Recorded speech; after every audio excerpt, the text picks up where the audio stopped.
Well, I was born in New Orleans, and about age 3, I have 2 younger brothers who were twins. My father at that time was in the Army, had just come out of World War II. Met my mother, they got married. He was in the Army, stationed in New Orleans, and got transferred to a military base here in Houma. And my brothers, mother and I, and we all came to Houma. We started out at Houma Elementary, did about 6 months at Honduras Elementary. It just opened because at that time we were living on the east side of Houma, but had moved to, I call it Houma proper, to this side. So we went to Houma Elementary, Houma Junior High, and I graduated from Terrebonne High in 1964. I worked even in high school, part-time, after school, drove a delivery truck for a company called Cairo Produce. They were neighbors of ours, worked on the farm, cut sugar cane, baled hay, picked vegetables, took stuff to the French market where they sold it, wholesaled it out. So I guess got involved in 4-H, one thing led to another, and I probably looked at more a career in agriculture. You have to remember, this was the 60s. And in the 60s, here in Terrebonne Parish, Lafourche Parish, South Louisiana, sugarcane and agriculture and seafood was a big thing. Oil field was just kind of getting started. We finally were having a new hospital. So it was evolving. End up with an agricultural scholarship when I graduated from Nichols to LSU. So I had a scholarship to LSU, and I was going to be in ag business, I believe. After 2 semesters at LSU, I jokingly and seriously at the same time say, I earned a sabbatical. Scholastic probation, disciplinary probation, and academic probation. Well, that's it. Academic and attendance probation. I wasn't too good of a student. I partied. And when I went into the oil field, after about 4 months of that, and being called all kind of nicknames, I decided I'm going to go back to school and get an education. And I went to summer school in 1965 to Nichols, and end up staying, and ultimately graduated with a degree from Nichols in agriculture, ag business. I made some extra money working the bars, doing bartending for all the Mardi Gras functions. Well, one of them comes in and one of the guys says, look, yada, yada, yada, they set me up with a blind date. And the blind date was Linda, my wife. And we hit it off after that. She was a senior in high school at the time. So I was trying to be a sophomore in college, still trying to catch up from my freshman year. And we kind of dated. She graduated and went to USL in Lafayette. I was now at Nichols in Thibodaux. And we did a little distance romance, and one thing led to another. We had a lot of common interests. Her father also bought clothes at Sadie's, and the rest is kind of history. So it started as a blind date. So me and some of the fraternity brothers of mine decided, let's go join the Air Force. They were looking for folks. They were going to do an accelerated program. I wanted to be a pilot at that point. The degree was just part of the way to that. Air Force would give us the opportunity, and they needed pilots. So they wined and dined us, took us to Keesler in Biloxi. We returned, and while over there they said, just pointed, went down the list. You're going to be a pilot, you're going to be a navigator. And when he got to me, he said, you're going to be a navigator. I said, I don't want to be a navigator. He said, well, you're going to be a navigator. Your depth perception is off, so your sight, that would mean you can't. Came back and said, I joined the Army. There was an Army Reserve unit here. My mother worked at Texaco.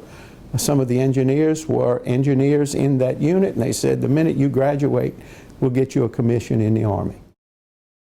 It was the drive to improve myself. I just felt you can never have too much education. They said, try law school. Sounds like just kind of almost cavalier at a point. Sounds like a good idea. I'll be with people. And if I'm going to be like with the same individuals in the practice of law that I see here in the store, I get along with them. We have a commonality of interest. So Off to law school I went with a degree in agriculture while still serving in the Army Reserves as an enlisted soldier. Now, while clerking for the law firm in New Orleans, they did a lot of maritime work, but I had worked roughneck and roustabout being offshore inland barges, so I ended up doing a lot of that for them. Well, for Mr. Waits, he was in as a maritime attorney. It was a natural fit. I understood the lingo, so I'd do the legal research. So in the the spring of my senior year, I had a job offer from New Orleans, the law firm I was working for, and one from Mr. Waits. And there was no decision. I wanted to come back to Houma, so I accepted Mr. Waits' offer. So basically I worked for Mr. Joe Waits from 1971 until he passed away. He and I were partners all that time, and now I'm a partner with his daughter and son. And now his grandson is working here as a young attorney. My wife and I wanted to start a family, so I resigned my commission, honorably discharged. After about 2 or 3 years of that, a local attorney in Thibodeau named John Pugh approached me and said, "Hunt, with your background, we could use some lawyers in the National Guard, in the Army National Guard." He says, "I'm a JAG officer." I said, "Well, why not? I miss it. I really did." So next thing I know, I got a commission, but by that time I had been elected to the legislature. Got into the legislature, elected in 1975. Hurricane Katrina probably was another defining moment in my life. It gave us an opportunity, us, the citizens of Louisiana, and me in the military capacity, the opportunity to just do what was right and move forward. And it developed to me always, the philosophy I've always had, do what's right even when no one is looking. And the military was one of those things. Yes, every state practices hurricane response or emergency preparedness.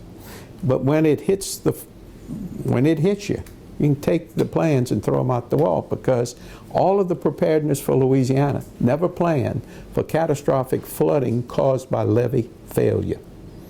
They were thought to be invincible.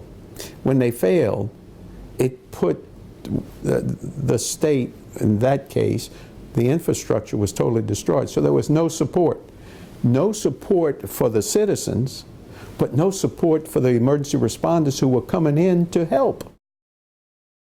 When I left military service, I retired as a Major General, United States Army / Louisiana National Guard, transferred to the active reserve or the reserve, I don't remember the component. My title at that time, I was Assistant Adjutant General, Louisiana National Guard, and Commander of Joint Force Headquarters. So that meant I was both over the Air National Guard and the Army National Guard, but as the assistant to the Adjutant General, who likewise was a Major General. Never on my agenda was politics. In 1975, the state representative for this area was Morris Lottinger, an attorney. Morris Lottinger had visited with Mr. Waits, my law partner, well, at that time my boss, about his going to replace his dad, who had just passed away. His dad was Morris Lottinger Sr., former Speaker of the House, but also the senior judge on the First Circuit Court of Appeals. Mr. Waits and Judge Lottinger talked, and apparently they were able to get a commitment from Governor Edwards, who was governor at that time, that Morris would be appointed to fill the vacancy. At that time, governors appointed attorneys to a judgeship to fill vacancies. Then you ran for the position after. So after Morris left the office, Mr. Waits walks in and says, "You know, Hunt, you worked in the legislature, you've been around, you know a lot of the people, why don't you run for the legislature?" I said, He said, "Go ahead, it's an open seat. You're not running against anybody. If you give it a shot." He said, "Morris is going down to the paper to announce he's resigning. Why don't you go down and be the first to announce you're going to run?" So I said, "Okay." So I go down to the paper, put in an announcement, I'm going to run for the legislature. That's it. I served, and I had various leadership roles, committee vice chairman. I was kind of known as speaking my mind, a little more diplomatically. There was a way to do it, but I was not intimidated by the process. Then when I was elected speaker in 1996, I realized how far behind we were. I was with a foreign general, and he looked at me. We had interpreters, and the minute I dismissed my interpreter, his whole body language changed. So I'm in this general's country with his interpreter, solely at his beck and call. And across the dinner table, he looked at me and pointed a finger in an aggressive manner. And through his interpreter, he said, "I never thought," and he got up aggressively, "I'd sit across the table from an American military officer and have a meal." Well, I got to tell you, I was a little taken back because it had been pleasant up to that point. I leaned forward and in my usual mannerism said, "Well, sir, why is that?" Kind of low key, not aggressive. And this is probably the most defining moment. He said, "You see, I was taught to hate you and kill you. But the more I talk to you, the more you want what I want. I want to see my children have an opportunity to get an education and a job. I want to see my grandkids grow up. If only more people could talk like you and I are talking tonight, our need for our uniforms and service would be put on the back burner. Instead of here to kill each other, we could be talking to each other to work the problems out." That happened to me in the mid-90s, in fact, 1996 to be exact. And for obvious reasons, can't discuss the country, but found out he had been educated in Russia, the equivalent of our West Point. And for him to say that. And then I think, and I look back and reflect on that incident almost 25 years ago. In looking back at all of the years of service, military, married life, political life, legal, even coming up all through school, high school, elementary, I think if I had to describe the one thing out of all of that that I got the most enjoyment out of, saw as the most accomplishments, up to the point I am sitting here today, I would say I could sum it up with one word: service. As I sit here and I look around, and as people ask me about each of these accomplishments, really represent just one step on the road of life. I look at, like, governing official, Governing Magazine, one of the top 10. It's the first time ever anyone from Louisiana was selected for that. What a humbling experience. But when I got up there to accept the award, was to realize who I was in the company of: a governor, the mayor of Washington, D.C., and some other folks. And I, as a Speaker of the House in Louisiana, was singled out. While it was an accomplishment and a recognition, it was a motivating force to drive me harder and further. I learned from that experience. I didn't need that experience or that award to continue in what I was doing. It was merely a recognition. Every person who will see this, whenever they see it, years to come, will complain about a pothole in their road.